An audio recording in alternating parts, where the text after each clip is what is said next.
Ya no tienes que esperar que un ángel venga para mover las aguas del estanque. Hoy ya no tienes que esperar, tu milagro ocurrirá porque hoy se mueven las aguas del estanque. Porque el Maestro llegó, Él te ofrece la sanidad. Las aguas se mueven, se mueven, se mueven y no se detendrán. Se mueven las aguas en este lugar. Se mueven las aguas en este lugar. Se mueven las aguas en este lugar. Se mueven las aguas en este lugar. Porque el Maestro llegó, Él te ofrece la sanidad. Las aguas se mueven, se mueven, se mueven y no se detendrán. Porque el Maestro llegó, Él te ofrece la sanidad. Las aguas se mueven, se mueven, se mueven y no se detendrán. Se mueven las aguas en este lugar.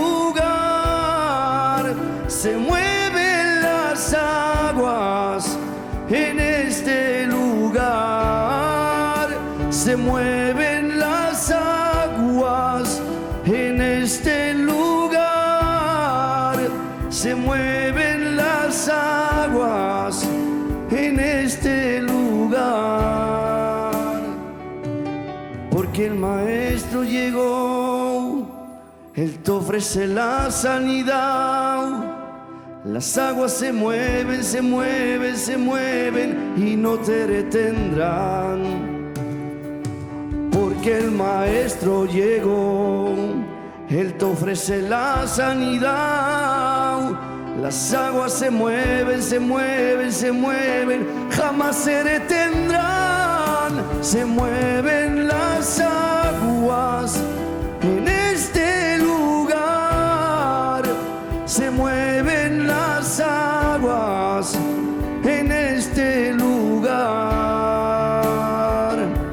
En este lugar, hoy en este lugar, hoy en este lugar, en este lugar. Salut la famille, c'est votre frère Chris. J'espère que vous allez bien. Ce soir, nous allons voir avec le pasteur Tony Castres, un pasteur de Perpignan, la puissance de l'amour. Je vous souhaite une bonne écoute et que Dieu vous bénisse. Bonjour à toutes et à tous. Je suis heureux aujourd'hui d'être parmi vous. Et vous savez, je voudrais vous dire quelque chose. Je voudrais vous dire que aujourd'hui, j'ai une bonne nouvelle pour toi. Je crois de tout mon cœur qu'aujourd'hui, il y a quelque chose pour toi. Donc je vais te dire de faire quelque chose. Si tu es derrière ta télé, si tu es assis sur ton canapé, ou si tu es au volant de ta voiture, je vais te demander de faire quelque chose. Prends quelques minutes pour m'écouter. Parce qu'aujourd'hui, je le crois de tout mon cœur, que j'ai un mot pour toi. Il y a une parole de Dieu pour toi. J'ai une solution pour toi. Tu sais pourquoi? Parce que tout est possible avec Jésus. Et aujourd'hui, je voudrais partager ce que Dieu a mis dans mon cœur. Et je voudrais te dire quelque chose que si tu es en train de m'écouter, ce n'est pas un hasard. Parce que le hasard n'existe pas. Mais c'est un propos de Dieu. Et aujourd'hui, Dieu veut te parler. Je le crois de tout mon cœur. Donc je vais te demander de faire quelque chose. Ferme les yeux et dis dans ton cœur, je crois, Seigneur, que tu vas me parler à travers ce jeune qui est derrière cet écran. Moi, je le crois. Amen. le thème de la pensée que Dieu a mis dans mon cœur, c'est la puissance de l'amour.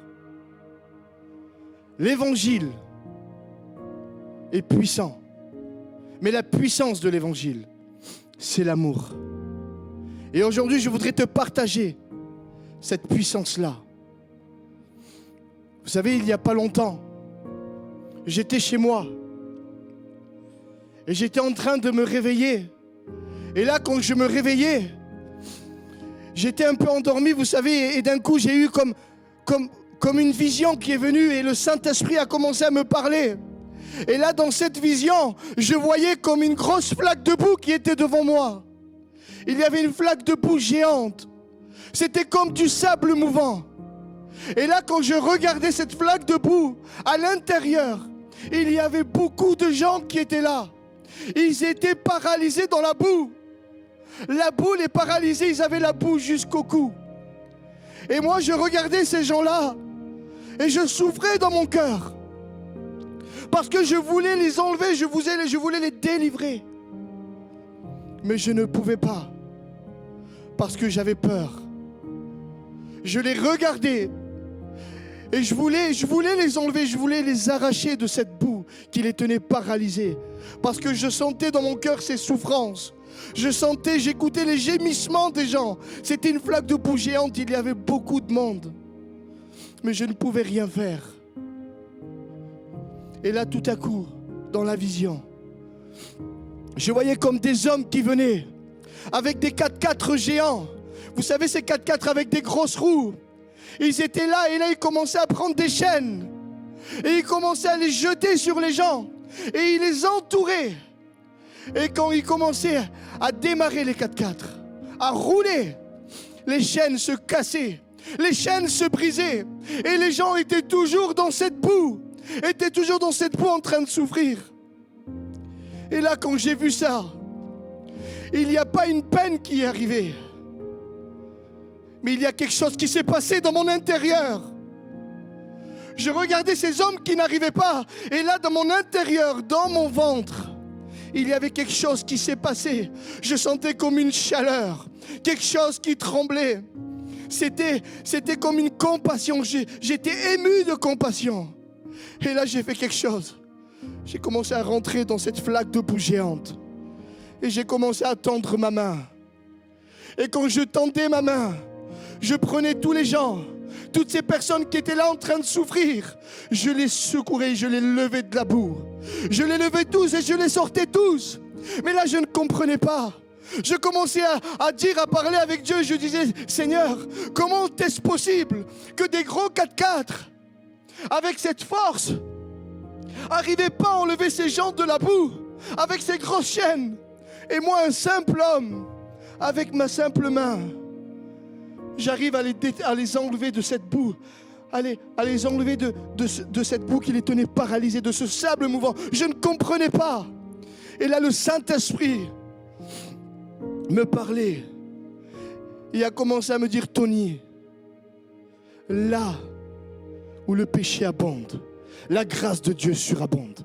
Et là, j'ai commencé à comprendre qu'en réalité, on n'a pas besoin de grandes choses, des choses qui impressionnent, non.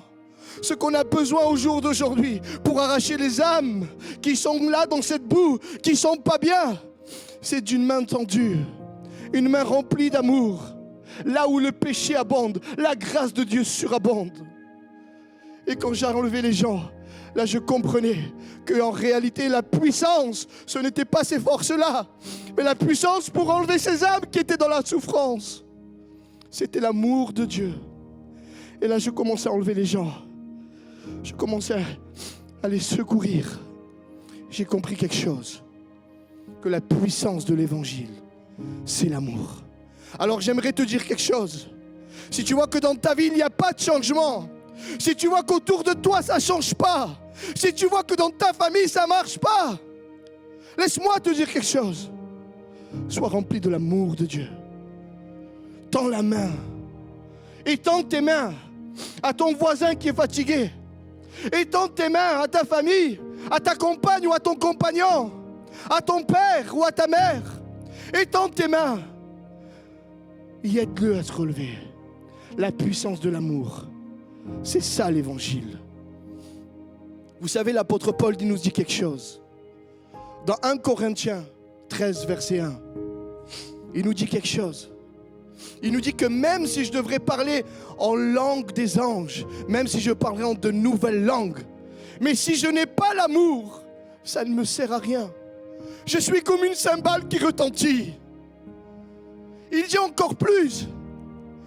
Il dit dans le verset 3 que même si je devrais mettre mon corps à brûler, mon corps dans les flammes, vous imaginez, est-ce que vous mettrez votre corps dans les flammes pour essayer de plaire à Dieu? C'est un sacrifice très grand. Eh bien, vous imaginez que même si je mettrais mon corps en flammes, à brûler, l'apôtre Paul nous dit, si je n'ai pas l'amour, ça ne me sert à rien. Et je vais dire encore quelque chose qui va vous choquer un peu plus.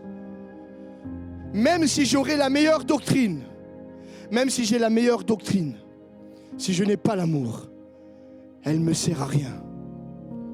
La puissance de l'évangile, c'est l'amour de Dieu. Et aujourd'hui, je voudrais te faire réaliser quelque chose. Que vraiment la vraie puissance, c'est ça. C'est l'amour. Moi, quand j'étais plus jeune, je croyais que la puissance de Dieu, c'était de lever des paralytiques. C'était de prophétiser, de faire des miracles. Je ne dis pas que c'est pas bien, il faut le faire. C'est normal, c'est en nous. C'est notre nature de faire des miracles, de lever des paralytiques, de prophétiser. Mais la Bible nous dit qu'au bout d'un moment, il y en a qui s'approchent devant le maître, et il lui dit comme ça, Seigneur, nous avons fait des miracles en ton nom. Nous avons prophétisé en ton nom. Là, le maître le regarde. Je ne vous connais pas. Vous imaginez, je ne vous connais pas. Mais par contre, il y a quelque chose. Il y a un passage aussi dans la Bible. Que des gens s'approchent. Et là, il y a Jésus. Et Jésus commence à dire comme ça. Voilà, voici comment vous reconnaîtrez mes disciples. Comment? Voilà comment vous reconnaîtrez mes disciples. À ce qu'ils s'aiment les uns et les autres. Voilà la puissance de Dieu. Voilà la puissance de l'évangile. C'est ça, l'amour de Dieu. C'est la puissance de l'évangile. C'est le secret. C'est ça la vraie dimension du surnaturel. Et je voudrais te dire aujourd'hui, grâce à ce message, grâce à ce que Dieu m'a donné, je sais que c'est une parole pour toi. Est-ce que tu veux que ta vie change? Est-ce que tu veux marcher sur le surnaturel? Vous en avez pas marre d'être toujours pareil? Vous en avez pas marre que votre vie ne change pas? De voir seulement les miracles surnaturels dans la parole? Il est temps aujourd'hui de rentrer dans cette nouvelle dimension, dans le surnaturel de Dieu. Vous savez, le surnaturel de Dieu, c'est l'amour. Le vrai surnaturel, c'est l'amour. C'est la puissance de l'évangile. Et aujourd'hui, je voudrais te dire quelque chose. Si tu veux que ta vie change, j'insiste avec ça. Aime ton prochain comme toi-même. C'est la puissance de Dieu. Amen. Et vous savez, je vais vous lire un passage. Je vais vous expliquer un passage. C'est un passage de la Bible où il y a un maître de la loi qui s'approche de Jésus. Et là, la Bible nous dit que le maître de la loi voulait éprouver Jésus. Alors il commence à regarder Jésus, le maître de la loi, et il lui dit comme ça, qu'est-ce qu'il faudrait que je fasse pour obtenir la vie éternelle? Et là, Jésus commence à le regarder. Qu'est-il écrit? Que lis-tu? Et le maître de la loi le regarde et lui dit, tu aimeras ton Dieu de toutes tes forces, de tout ton cœur, de toute ton âme et de toutes tes pensées. Et tu aimeras ton Dieu et tu aimeras ton prochain comme toi-même. Et Jésus lui répondit, si tu fais ceci, excusez-moi, si tu fais ceci, tu auras la vie. Mais là, comme ce chef de la loi voulait l'éprouver, il commence à lui dire comme ça au maître, mais qui est mon prochain?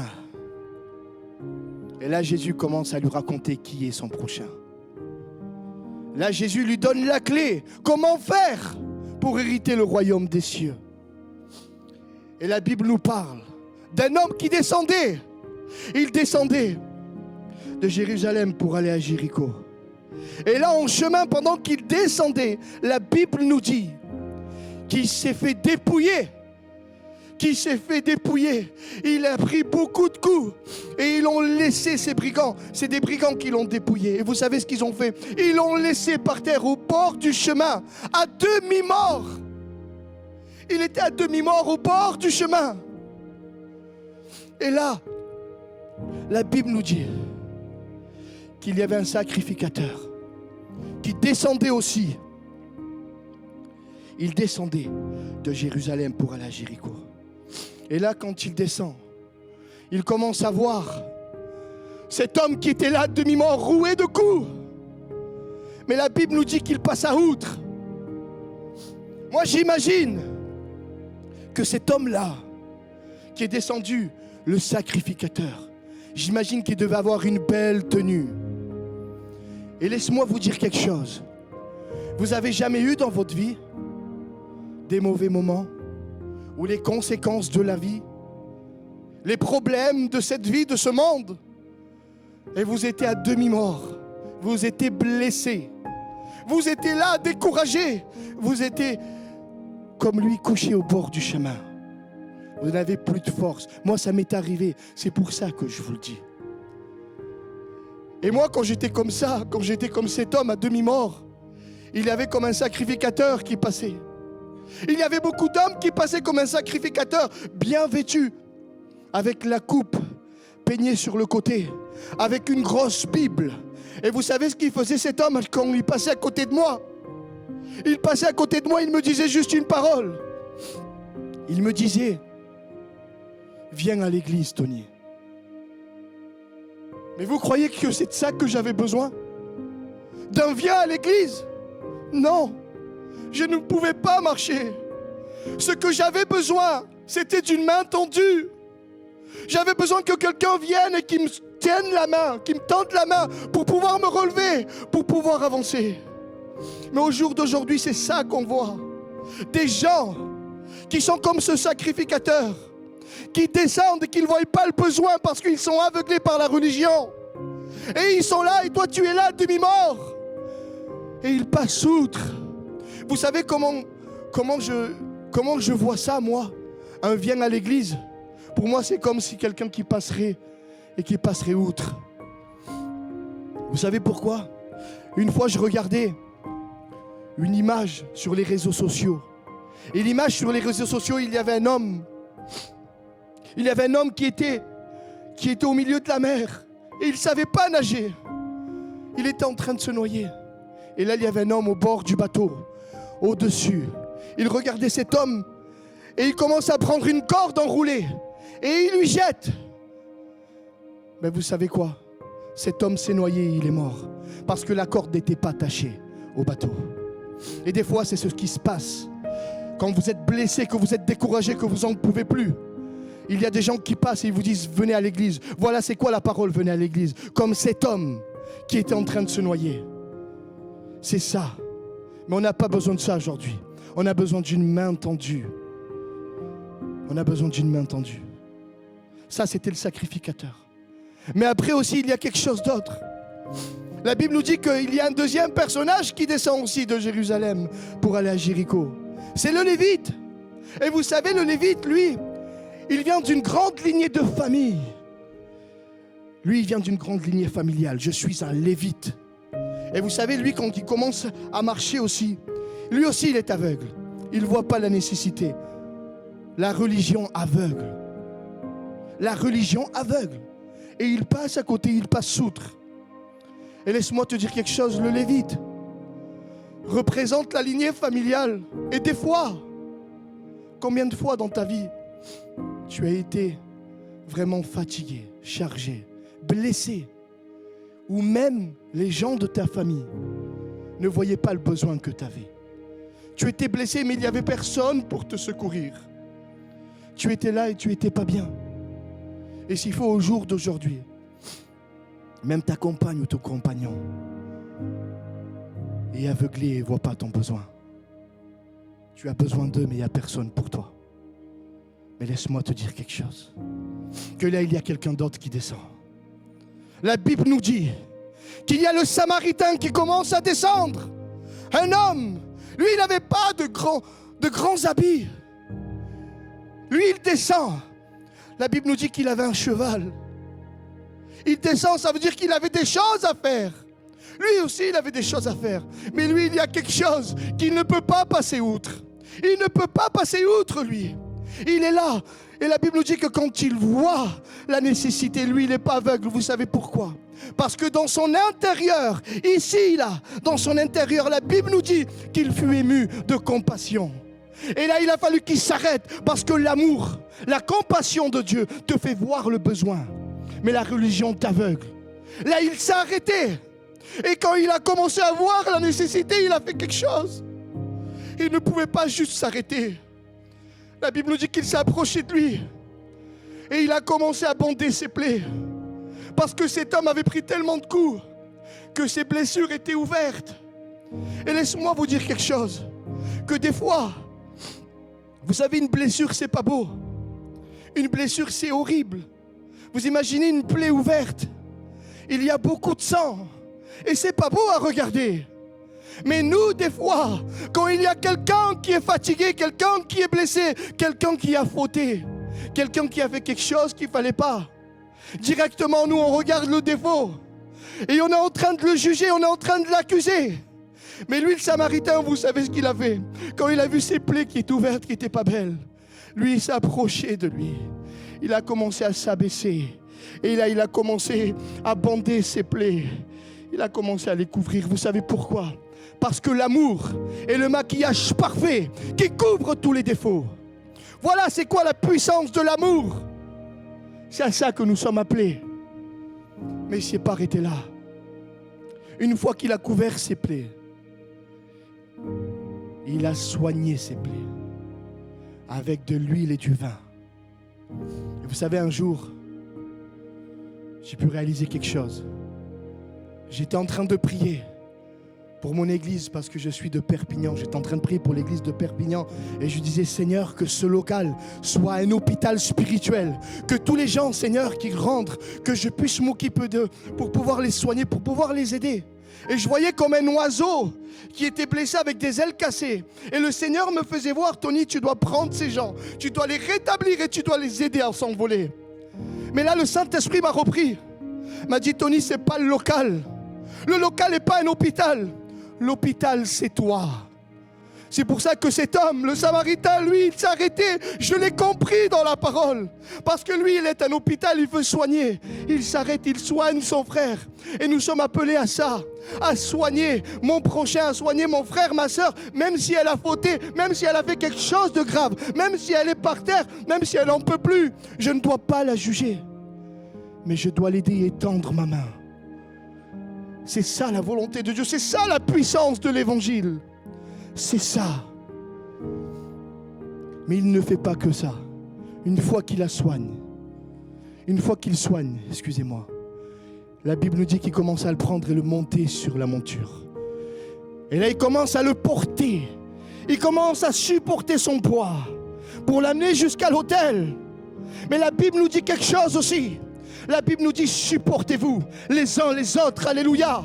Et on a besoin de ça aujourd'hui. Si mon frère est fatigué, si mon frère est là, il a dérapé, je dois être là pour le supporter, alléluia. C'est à ça que nous sommes appelés. Vous savez, je vais vous dire quelque chose. Je veux que vous vous imaginez un peu. Imaginez-vous un match de foot. Et là, il y a les grands supporters. Ils sont là. Et vous voyez, vous pouvez voir les supporters, même si leur équipe perd. Même si leur équipe est là, elles ont perdu, ils sont toujours en train de crier, en train de les encourager, de dire « Relève-toi, vas-y, fonce, tu vas gagner ». C'est ça, supportez-vous les uns les autres. Ça vient du verbe « supporter ». Tu dois supporter ton frère, ta soeur, ton prochain. C'est ça la puissance de l'évangile, pas autre chose. L'amour de Dieu. La Bible nous dit que quand il prend, il le monte sur son cheval. il l'amène à l'autel. Et quand il l'amène à l'autel, la Bible nous dit qu'il commence à payer. Il paye pour lui. Alors là, je dis, Seigneur, c'est bien, on a reçu gratuit. Tu as reçu gratuit. Donc si tu as reçu gratuit, donne gratuit. La grâce est un don gratuit de Dieu. Donne gratuit. Mais il y a quelque chose. Il donne encore pour le lendemain et pour les autres jours, s'il devra payer quelque chose. Parce que laisse-moi te dire quelque chose, que la grâce de Dieu, même si aujourd'hui Dieu veut te rétablir ou qu'il veut t'aider à te relever, chasse quelque chose. Il faut que tu saches quelque chose, que même pour les jours à venir, si tu tombes, il a déjà payé pour toi. Ça, c'est l'image de la grâce. Alors que la culpabilité s'en aille. Aujourd'hui, Jésus est là pour guérir ta plaie. S'il faut, tu es blessé. S'il faut, les conséquences de cette vie, les problèmes de cette vie t'ont blessé et tu es comme cet homme, paralysé à demi-mort. Mais laisse-moi te dire quelque chose. Que Jésus est là. Oui, il est même là, à côté de toi. Toi qui es assis dans ta voiture, il est à côté. Toi qui es dans ta chambre, il est là assis sur le lit avec toi. Il est à tes côtés, il veut guérir tes blessures. Vous avez vu? Comment faire pour obtenir la vie éternelle? C'est ça, la puissance de l'évangile, la puissance de l'amour. Mais vous savez, ça c'est le caractère qu'on doit avoir. Mais la religion, des fois, nous aveugle. On a comme un voile qui se met. Vous avez vu le sacrificateur et le lévite? Ils étaient aveugles. Ils passaient outre. Ils ne voyaient pas. Ils ne voyaient pas la nécessité. Ils passaient outre la religion aveugle. Et vous savez, j'ai une image. Il y a dans la parole un exemple qui a touché mon cœur. La Bible nous dit que Pierre et Jean montaient à l'heure de la prière au temple. Et vous savez, quand Pierre et Jean montaient à l'heure de la prière au temple, il y avait devant le temple, devant la porte, la belle, il y avait un paralytique qui était là. Mais c'était l'heure de la prière. Donc il y avait beaucoup de religieux qui passaient pour aller prier. C'est bien d'aller prier. Mais vous avez vu la religion? Ils rentraient pour prier, mais le paralytique restait dehors. Vous savez pourquoi? Parce qu'ils étaient aveugles. Ils ne voyaient pas la nécessité. Mais Pierre et Jean, eux, quand ils montent, qu'ils commencent à monter, ils ne peuvent pas rentrer dans le temple. Vous savez pourquoi? Parce qu'il y a quelque chose dans son intérieur. Dans leur intérieur, il y a quelque chose. Il y a l'amour de Dieu. Qu'avant de faire quelque chose, voient la nécessité, voient le besoin. Ils se sont arrêtés. Et ils lui ont dit comme ça: je n'ai ni or ni argent à te donner, mais ce que j'ai dans mon intérieur, l'amour de Dieu, je te le donne. Au nom de Jésus, lève-toi et marche. Et le paralytique s'est mis à marcher. Amen. Ça, c'est la puissance de l'évangile. C'est ça la puissance de Dieu. La puissance de Dieu, c'est l'amour.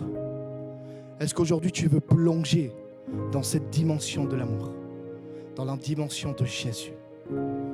C'est ça, l'amour de Dieu. C'est la puissance de l'évangile. Amen. Et vous savez, aujourd'hui on va faire quelque chose ensemble. Amen. Vous savez, je vais parler. On va poser des questions ensemble. On va poser des questions à la Bible. D'accord? Parce que pour moi, je voudrais savoir c'est quoi, Seigneur? C'est bien beau, Tony. Tony, tu parles, tu dis que l'amour, c'est la puissance. Mais je voudrais savoir, c'est quoi la plus grande arme qu'il y a dans la Bible? Alors on va lui parler à la vérité. Elle, c'est la parole de Dieu, la bouche du Christ. Donc je vais parler avec elle. Et si je lui poserai la question, on lui pense ensemble, amen. Bible, parole de Dieu.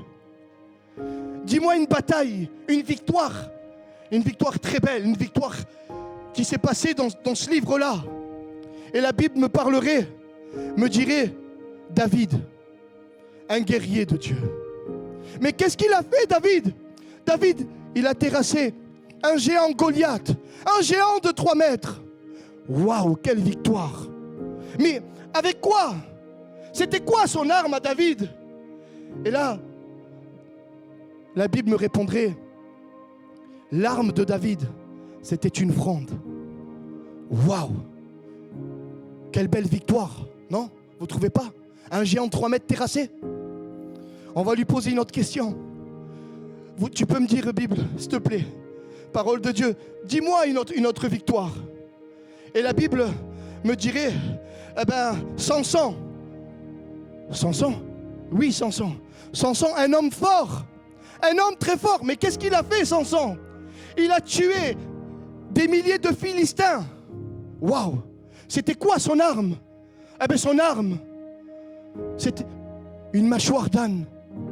Une mâchoire d'âne fraîche. Waouh! Quelle belle victoire. Mais on va lui poser une question. Maintenant, Bible, je veux savoir la meilleure victoire, la victoire la plus grande qu'il y a dans ce livre, c'est laquelle? Et là, la Bible me répondrait, c'est la victoire de la croix. Mais qui c'est qui était sur la croix? C'était Jésus-Christ. Waouh! La plus grande victoire de toute la Bible, c'est la victoire de la croix.